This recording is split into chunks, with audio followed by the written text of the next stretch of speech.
The Icon Variant Pro represents Icon's latest adventure helmet. This is an update of the previous variant, so we'll be taking it through our review before recording our data in the helmet out on the road.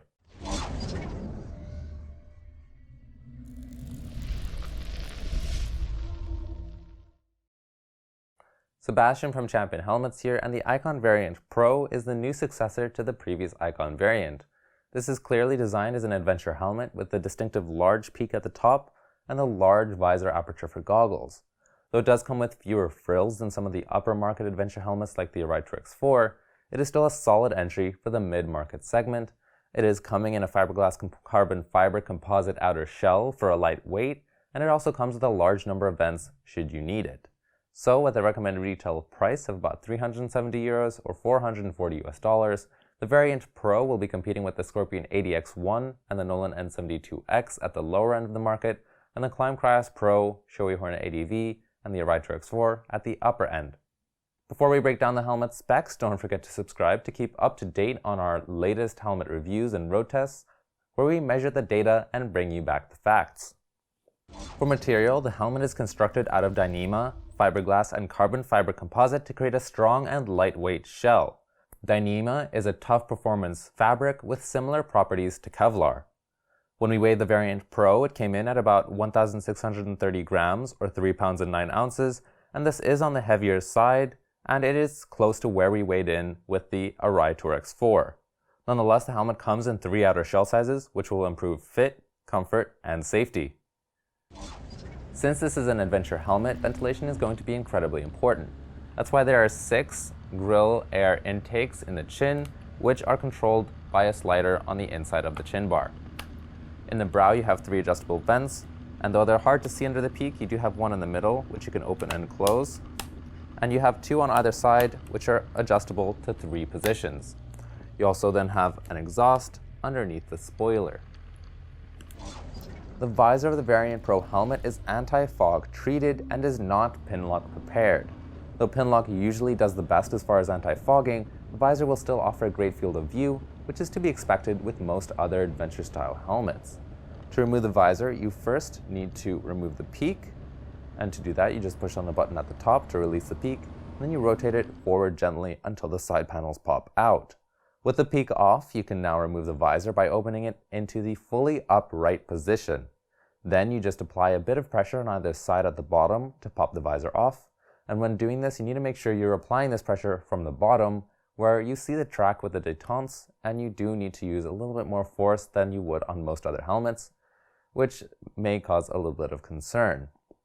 While this does make it a bit easier as far as removing the visor without any tools, this does come with a drawback that you can't ride without the peak mounted, since otherwise your visor can pop off, so the versatility of the helmet won't quite match that of the more premium adventure helmets out there that do come with this option. For the interior of the helmet, Icon have also added the same level of luxury as with their Icon Airframe Pro helmet. So that means you're getting a 5-piece Hydro-Dry liner that is moisture wicking, removable, and washable. And what's unique about this liner, and you'll see it as we remove the interior, is that you have 3 separate pads in the crown rather than the usual 1. This means you have 27 different combinations to get a perfect fit. To remove the interior, you first have the cheek pads on either side, and you remove them with 3 buttons and a bit of Velcro.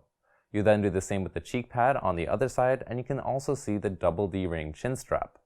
For the rest of the liner, you have the 3 crown pieces. The ones on the sides are attached with a button at each end, while the central piece uses inserts in the forehead and 2 buttons at the back by the neck. With the liner out now, you can see the speaker pockets for your choice of communication system, and there are a fair number of EPS grooves and holes, with the brow vents actually venting directly into the helmet. So we'd expect this to be a strongly ventilated helmet, but you'll have to likely deal with some noise. But we'll be testing this out on the road, so without further ado, let's see how the helmet did. Before we get testing, just a quick reminder for how we set up our road test. On the left, we have a white monitor showing the interior temperature of the helmet based on a thermometer placed between the helmet's EPS and the interior liner. In the middle, we have a decibel meter showing the noise level in the helmet from a microphone placed near our rider's ear. Lastly, on the right is a phone showing the day's average airspeed from an anemometer mounted on the bike. On the dash, you can see our rider's speed and the exterior temperature underneath.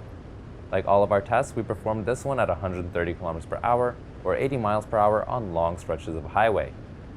When we road tested the Variant Pro, it was a great sunny day with the day's average airspeed at about 130 km per hour, and given the numerous EPS grooves, we were expecting a lot from the helmet's vents, and they did in fact deliver. During our road test, the exterior temperature for the day was about 28 degrees Celsius or 82 Fahrenheit, while the helmet's numerous vents managed to keep the interior to about 28 degrees, so no difference. The only drawback of ventilation here was a noise level of 106 decibels, though this was to be expected considering the direct ventilation and the peak on top, which will create more wind noise. Our rider found the helmet to generally be mid-range in most aspects, and he found the comfort was okay, but it was a very noisy helmet as can be seen in the data. Nonetheless, there is always the option of improving the helmet's comfort with the multiple combinations that are possible with the Hydro-Dry liner. He also commented that the peak had a tendency to rattle at low speeds, though this seemed to disappear once on the highway. Though this does raise some concern, the helmet is ECE and DOT certified, and as far as fit, it comes as intermediate oval. Unfortunately, it has not been sharp tested yet, and looking at Icon's past scores, they generally will come out at an average of about 3 stars. Finally, we come to the Variant Pro's Champion Helmets ranking. For a fiberglass composite shell and 3 outer shell sizes, the Icon helmet earns 4 stars. For an average weight of 1,630 grams, the helmet earns an average 3 stars.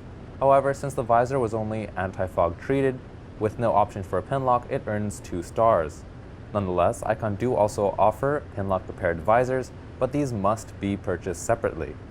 For noise, since the Variant Pro came in at a noisy 106 decibels, the helmet earns only 1 star. However, it did come back for ventilation with 4 stars thanks to those strong vents that managed to keep the same temperature inside the helmet. Lastly, for comfort, the Variant Pro was decent, like the Icon Airframe Pro, earning it 3.5 stars.